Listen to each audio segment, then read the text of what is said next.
Hey guys, तो मेरी last video में एस लाइन कोरियन ड्रामा का पहला दूसरा एपिसोड मैंने कवर किया था। अब देखते हैं कि एपिसोड 3 में क्या हो रहा है। ओके, तो अब एपिसोड 3 में शिन सीओ को जल्दी से हॉस्पिटल ले जाती है, जहां जुग भी फटाफट आ जाता है और शिन से पूछता है तुम लोग स्कूल में क्या कर रही थी। तो शिन बताती है मुझे नहीं पता सीओ स्कूल में क्यों गई थी और मैं उसे ढूंढते हुए उसके पास पहुंची थी। और शिन को पता होता है कि वो गिरी नहीं थी, बल्कि उसे किसी ने धक्का दिया था। अब अगले दिन प्रिंसिपल आके सारे टीचर्स पर गुस्सा कर रहा होता है कि तुम लोग स्टूडेंट्स का ध्यान नहीं रख सकते हो, और वो कोरियन टीचर कहाँ है। अब ये कोरियन टीचर गाइस वही है जिसका किम के साथ अफेयर था। अब प्रिंसिपल ज़्यादा चिल्लाने लगता है तो सारे टीचर्स उसे ही बोलने लगते हैं कि इसमें हमारी क्या गलती है। स्टूडेंट्स खुद ही अपनी जान ले लेते हैं और काफ़ी बहस और झगड़ा होने लगता है। दूसरी तरफ शिन क्लास में एंटर करती है तो बच्चे सीओ के बारे में बातें बना रहे होते हैं कि वो तो छत से कूद गई और आज तो किम भी नहीं आई है स्कूल। वहीं उनकी टीचर यूजीन काफ़ी सैड फील कर रही होती है कि ये सोच के कि अगर मैं उस पर ध्यान देती तो वो ऐसा नहीं करती और सारा ब्लेम अपने ऊपर लेती है और गिल्ट में होती है। और कोरियन टीचर भी नहीं आया होता है तो सारे टीचर्स बातें कर रहे होते हैं कि वो गए कहाँ और आए क्यों नहीं है स्कूल आज। वहीं एक न्यू कैरेक्टर हमें दिखाया जाता है जिसका नाम जंग होता है। उसी स्कूल का टीचर था वो, बट उसने टीचर की जॉब से रिज़ाइन कर दिया था। सब पूछते हैं तुमने जॉब क्यों छोड़ी, एक हफ्ते बाद तो तुम्हारी शादी है ना। तो वो बोलता है नहीं, मैंने शादी कैंसिल कर दी और कनाडा जाने वाला हूँ। फिर स्कूल से अपनी सिस्टर के घर जाता है रहने के लिए, जो कि पूरा दिन घर का काम करती रहती है और बच्चों का ध्यान रखती है। बट इसके हस्बैंड की 4-5 affairs at the same time चल रहे होते हैं, जिसका कोई टाइम नहीं घर आने जाने का, और कभी कभी तो 2-3 दिन तक वो घर नहीं आता। अगले सीन में जुग सीओ के पास बैठा होता है हॉस्पिटल में, और वहीं शिन उसी स्कूल की छत पे जाती है जहाँ से सीओ गिरी थी। तभी वहीं एक लड़की आ जाती है और बोलती है सीओ को धक्का किम ने ही दिया होगा, और सीओ जब से गिरी है किम भी स्कूल नहीं आ रही है, क्या तुमने ये नोटिस किया? तो तुम्हें ये बात अजीब नहीं लग रही? और बोलती है कि सीओ के फ्यूनरल में मैं ज़रूर आऊँगी। तो शिन बोलती है बकवास मत करो, जिंदा है वो। तभी वहाँ से गुजर रहे क्लास प्रेसिडेंट का चश्मा उसी चश्मे से मिल रहा होता है। तो शिन पूछती है ये चश्मा तुमने कहाँ से लिया, और लगा के देखती है बट नहीं, उससे कोई रेड लाइंस नहीं दिख रही होती हैं। अब वहाँ जंग को एक चश्मा मिलता है जो यूजीन से पूछता है कि ये चश्मा आपका है क्या। तो यूजीन बोलती है नहीं, ये मेरा नहीं है, तुम पहन लो, अच्छे लगोगे। तो ये पहन लेता है, और क्योंकि ये रियल वाला चश्मा होता है तो इसे ऑफ कोर्स रेड लाइंस दिखने लगते हैं। उसे समझ नहीं आता कि ये रेड लाइन सब सिर के ऊपर क्यों दिख रही है उसे। तभी जुग आ जाता है और उसकी रेड लाइंस देख के तो बेचारा शॉक ही हो जाता है कि इतनी सारी रेड लाइंस इसके सर पे। अब जुग और यूजीन बात कर रहे होते हैं। यूजीन बोलती है मुझे माफ़ कर दो प्लीज़, मैं सीओ की क्लास टीचर हूँ, पर फिर भी उसका ध्यान नहीं रख पाई और ये सब हो गया। जुग कहता है इट्स ओके, बट मुझे नहीं लगता वो खुद गिरी है, उसको किसी ने धक्का दिया होगा। और पूछता है मुझे उसका नाम बताओ जो उसे परेशान करता था। तो यूजीन किम का नाम बोलती है और कहती है बट आज वो स्कूल नहीं आई। बट जुग सीओ के वॉलपेपर से उसके बॉयफ्रेंड तक पहुंच जाता है और उससे पूछता है तुम कौन हो और सीओ को कैसे जानते हो।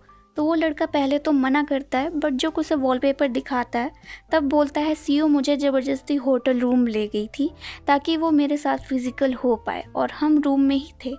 बट गाइस ये उसका बॉयफ्रेंड नहीं है, क्लासमेट है जिसे सीओ पसंद किया करती थी, इसलिए वो इसके साथ फिज़िकल होना चाहती थी। और बताता है कि हम किस भी कर रहे थे। जुग बोलता है ओके, और अच्छे से याद करके बताओ सब। तब वो याद करता है और बोलता है कि हाँ, उसकी एक चीज़ खो गई थी जिसे ढूंढते हुए वो चली गई थी। तब जुग सीसीटीवी चेक करता है तो देखता है कि किम उसका बैग उठा के भागी है और उसमें से एक चश्मा निकाल के पहन लेती है। फिर सीसीटीवी से उसको फॉलो करता है तो देखता है वो कहीं अंधेरे में जाके गायब हो गई थी। वहीं रात को जंग अपने घर पे चश्मा पहने अपने जीजा के सिर पे 30+ लाइंस देख रहा होता है, जिसमें से सिर्फ एक ही लाइन उसकी बहन से कनेक्ट है। तभी उसके जीजा उससे पूछते हैं कि तुमने अपनी शादी क्यों कैंसिल कर दी। तो जवाब देता है जंग कि मेरे अलावा वो किसी और से भी कमिटेड थी, इसलिए मैंने शादी अपनी कैंसिल कर दी। अब खाने पीने के बाद दोनों लिफ्ट से नीचे जाते हैं बातें करने के लिए, बट जंग की नज़र तो उसके सिर पे रेड लाइंस पर ही थी। अब जाते टाइम उसके जीजा ने नशे में लिफ्ट का गलत बटन प्रेस कर दिया था जो कि 4th फ्लोर का था, और ये रहते थे 6th फ्लोर पे। और उसके रेड लाइंस में से एक लाइन जो थी वो 4th फ्लोर के किसी अपार्टमेंट में जाके मिल रही थी। अब ये जाता तो 4th फ्लोर पे ही था, लेकिन नशे में इसने जंग के सामने 4th बटन दबा दिया था। वहीं जुग सीनियर से थोड़ा बहस कर रहा होता है क्योंकि वो सीओ का केस नहीं लिख रहे होते हैं। उन्हें लगता है कि ये नॉर्मल है, बच्चे छत से कभी कभी कूद जाते हैं परेशान होकर पढ़ाई के दबाव में। लेकिन जुग जानता था कि सीओ को किसी ने धक्का दिया था। अब नेक्स्ट डे जंग सबके ऊपर रेड लाइंस देख चुका था। सबके सिर पे 15 से 20 इतनी रेड लाइंस तो थी ही, पर वहीं बैठी यूजीन के सिर पे एक भी रेड लाइन नहीं थी। तो जंग उससे पूछता है, यूजीन तुम क्या करोगे अगर तुम्हारा पार्टनर तुम पे चीट करेगा? तो यूजीन बोलती है, मुझे तो कोई फर्क नहीं पड़ेगा, करने दो उसे जो करता है। अब जंग शाम को अपनी बहन के साथ घर जाता है और उनके दरवाजे के बाहर एक पार्सल रखा होता है जो कि 4th फ्लोर का था। तो जंग उसे देने के लिए जाता है 4th फ्लोर पे, और ये वही अपार्टमेंट है जहाँ इसकी जीजा का अफेयर है। तभी लिफ्ट से एक लड़की निकल के आती है और इसके ऊपर भी काफ़ी रेड लाइंस होती हैं, और यही वो लड़की है जिसके साथ इसके जीजा का अफेयर होता है। अब अगले दिन स्कूल में किम और उस टीचर की फ़ोटोज़ वायरल हो गई होती हैं। अब वही टीचर की डेड बॉडी मिलती है उसकी कार के अंदर पार्किंग में, और लेटर में लिखा था, शर्मिंदगी के कारण मैं अपनी जान ले रहा हूँ। सब बोलते हैं 3 दिन से बॉडी यहाँ पे है, मगर जुग बोलता है गाड़ी सही से पार्क नहीं है, दैट मीन्स उसे मार के यहाँ पे कोई लाया है। वहीं स्कूल के बाद शिन, वो लड़का और वो छोटी वाली लड़की जो होती है जा रहे होते हैं घर। तभी जुग बोलता है, शिन बैठो गाड़ी में। तो वो लड़की बोलती है, तू लड़की छेड़ेगा, बताऊँ पुलिस को अभी? तो जुग अपनी आईडी दिखा के बोलता है कि मैं ही हूँ पुलिस, बताओ क्या हुआ। तो जुग शिन से पूछता है उस चश्मे के बारे में, और पूछता है क्योंकि पहले क्राइम में भी किलर के पास चश्मा था, फिर किम ने सीओ का चश्मा चुरा लिया। मुझे बताओ ये चश्मे का आखिर चक्कर क्या है? शिन बोलती है, पहले वो चश्मा लेके आओ, फिर बताऊंगी उसका राज क्या है। वहीं जंग के जीजू एक होटल में उसी 4th फ्लोर वाली लड़की को नेकलेस गिफ्ट करके इम्प्रेस कर रहा होता है, और वहीं जंग भी होता है। और ये सब देखते हुए जीजा को कॉल करके पूछता है, जीजू आप कहाँ हो?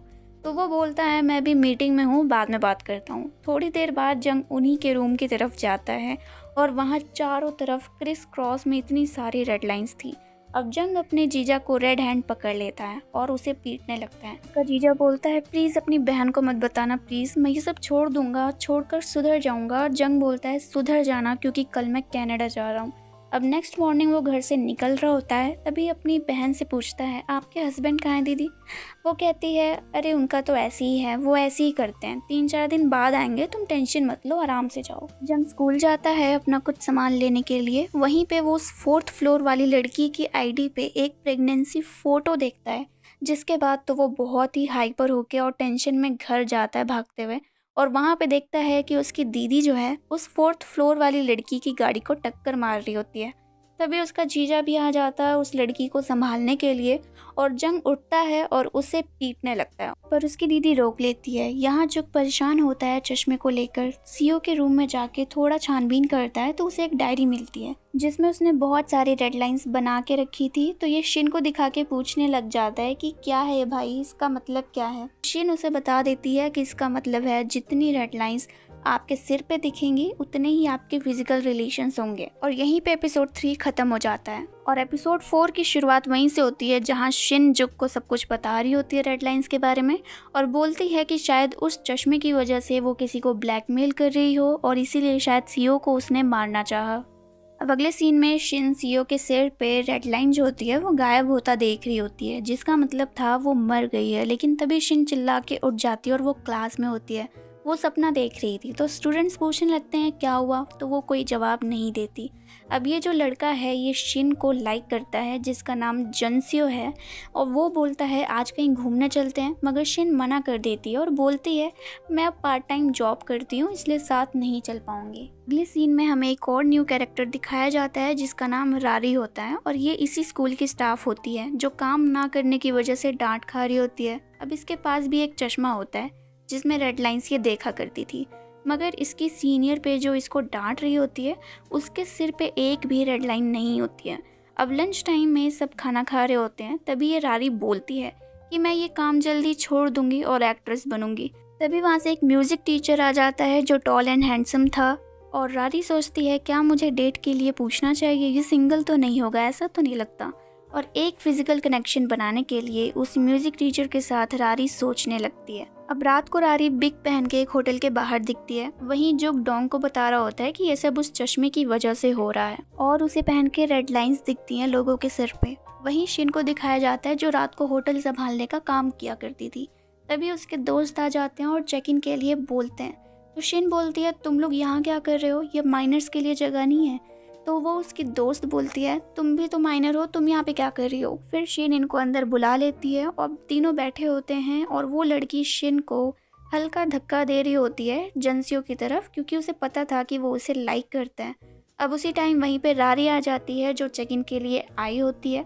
तो रारी को देख के वो लड़की कहती है कि मैंने इसे कहीं तो देखा है पर याद नहीं आ रहा। फिर रारी अपने रूम में आ जाती है और खुद से बोलती है कि मैं कितने लोगों के साथ फिजिकल हुई बट मज़ा नहीं आता मुझे, बस म्यूज़िक टीचर के साथ एक बार फिजिकल होना है। और सुबह होते ही होटल से जाने लगती है, तभी वो लड़की बोलती है उसे देख के कि अच्छा याद आया, ये तो हमारे स्कूल में काम करती है। वहीं जो शिन की फाइल पढ़ता है जिसमें लिखा है कि जब ये छोटी थी तो इसने एक ड्राइंग बनाई थी और ड्राइंग के ज़रिए ही इसकी मम्मी को पता चल गया था कि इसके पापा का अफेयर इसकी आंट के साथ चल रहा है। फिर उसकी मम्मी ने उसके पापा को गुस्से में चाकू मार दिया था। उसके बाद जो शिन के साथ हॉस्पिटल जाता है और वहाँ उससे पूछता है कि सीओ के ऊपर कितनी रेड लाइंस हैं, तो शिन हेसिटेट होती है और नहीं बताती, लेकिन ये ज़रूर बताती है कि सीओ की लाइन जिससे भी कनेक्ट होती है वो हमारे स्कूल का नहीं है। तो जो पूछता है क्या लगता है तुम्हें और कितने चश्मे होंगे, शिन बोलती है मुझे नहीं पता। अब अगले दिन शिन टीवी में एक क्रिमिनल को देखती है जिसने सेम चश्मा पहना होता है। अब शिन को कंफर्म हो जाता है कि ऐसे और भी चश्मे और भी लोगों के पास है।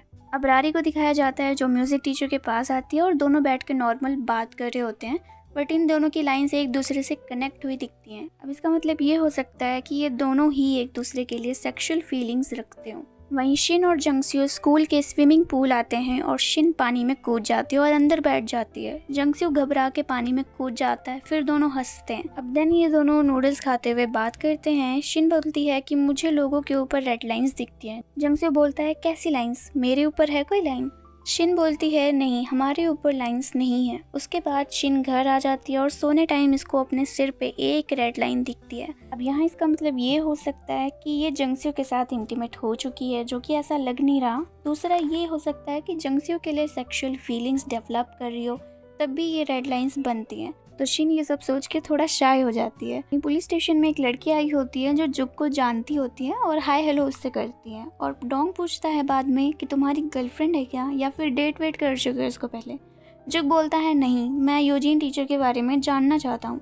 वहीं रारी फिर से होटल आती है, सेम रूम नंबर बुक करती है और शिन सफाई के बहाने इसकी बातें सुन लेती है, जो खुद से ही बात कर रही होती है कि मैं रोज़ अलग अलग इंसानों के साथ इंटीमेट होती हूँ बट मुझे सेटिस्फेक्शन नहीं मिलती, ऐसा क्यों होता है मेरे साथ, और मैं हमेशा इसी रूम में आती हूँ क्योंकि इस रूम में एक होल है जो कि इंटीमेट होते हुए पार्टनर्स को ये देखा करती थी। बट गाइस आज उस रूम में इत्तेफाक से वही म्यूजिक टीचर और एक लड़की की एंट्री होती है। रारी के तो होश ही उड़ जाते हैं, बट फिर दोनों इंटीमेट होने लगते हैं और लड़की बोलती है टीचर से कि हम कल भी इसी जगह इसी टाइम पे मिलेंगे फिर से।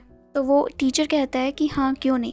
बट रारी ने अगले दिन रूम में रखे पानी के ग्लास में ड्रग्स मिला दिया था और फायर एक्सटिंग्विशर से उस लड़की को मार देती है जब वो लड़की आती है, और उसी के कपड़े पहन लेती है और रूम में चली जाती है। बट गेस व्हाट, वो म्यूजिक टीचर उसे पहचान लेता है और पूछता है तुम यहाँ कैसे आई? रारी सुनती नहीं और टीचर जाने लगता है। रारी इस पे अटैक कर देती है। अब पहले से ही वो थोड़ा नशे में है वो पानी पी के, तो जब चोट लगी तो गिर जाता है वहीं पे और रारी उसे उठा के बेड पे लेटाती है और चढ़ जाती है उस पे, और तभी टीचर के सिर से खून निकलने लगता है। अब इसकी हैवानियत देखो गाइस, हॉस्पिटल ले जाने के बजाय उसके साथ इंटीमेट होने लगती है और ये सोचती है कि जल्दी से कर लूँ वरना ये मर जाएगा। माय गॉड, इतनी हैवानियत। देन अफसोस टीचर की मौत हो जाती है। फिर रारी भी बाथरूम में अपना हाथ काट के मर जाती है।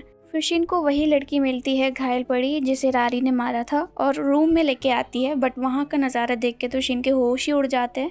उसने पुलिस को कॉल किया और पुलिस आती है। फिर जुग शिन से पूछता है बताओ क्या हुआ था यहाँ पे। शिन कहती है ये लड़की रोज़ आया करती थी यहाँ पे। फिर जुग पूछता है कि चश्मा इस केस से जुड़ा हुआ है क्या? शिन बोलती है शायद हाँ। फिर जुग बाथरूम में टप के पानी को खाली करने लग जाता है। फिर इसको रारी का चश्मा मिलता है और उसे पहन के खुद को मिरर में देखता है जहाँ इसके सिर पे रेड लाइंस का शावर था।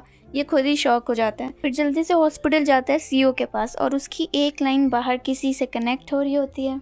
अब सीओ की लाइन किससे कनेक्ट हो रही है ये देखने के लिए जुग बाहर जाता है और यहीं पे एपिसोड 4 जो है वो ख़त्म हो जाता है। तो गाइस मिलते हैं लास्ट 2 एपिसोड्स के साथ। Please subscribe. Thanks for watching.